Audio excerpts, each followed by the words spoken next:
Well, ransomware attacks hit parts of agriculture last year, even sending one major land and equipment auction offline for days. And John Phipps starts to dig into the issue this weekend in John's World. I think it's time to talk about the invisible cyber war underway between, well, everybody in the world. Let's begin with the Democratic People's Republic of Korea, the DPRK, or as it's usually known, North Korea. We'll need some basic information. To begin with, it is a desperately poor country of about 25 million citizens and a GDP of about $35 billion. Now contrast that with South Korea, which this satellite photo dramatically demonstrates. South Korea has a population about twice the size, with 50 million, with 60 times the GDP, $1.8 trillion. Despite having a very low per capita income, it has the largest army in the world when counting all the reserves and militia. North Korea's regular standing army is about the same size as the U.S. North Korea is about militarism, period.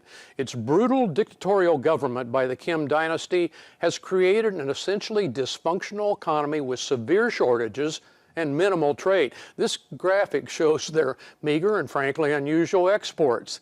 In the last decade, their desperate need for hard currency and economic growth has spawned a burgeoning cyber warfare capability. Exploiting their growing hacking skills, cybercrime against banks and economic institutions now generate a whopping 8% of their economy. This growth is possible by training military personnel as hackers who scour the internet for weaknesses. For example, last May, North Korean hackers temporarily brought Britain's massive National Health Service to a halt that was thwarted only by luck by a lone hacker. It almost stole $1 billion from the Federal Reserve recently by hacking the Bangladesh National Bank. If not for a simple spelling error, they would have pulled it off. But they still got away with over $80 million. Cyber warfare is an ideal weapon for North Korea for several reasons. You don't need massive resources like fleets. It is virtually anonymous. North Korean hackers used New Zealand computer system to launch massive malware attacks last year.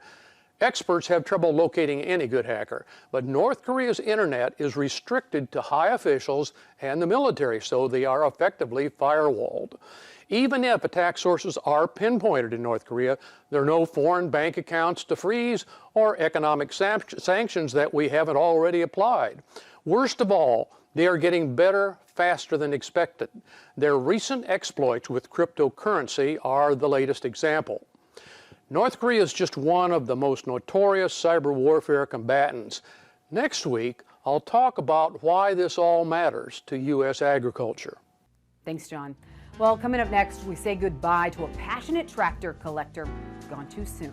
Tractor Tales is next. Find farm equipment on Machinery Pete's January 18th online auction. No reserve, no buyer fees. Start bidding now at auctions.machinerypete.com.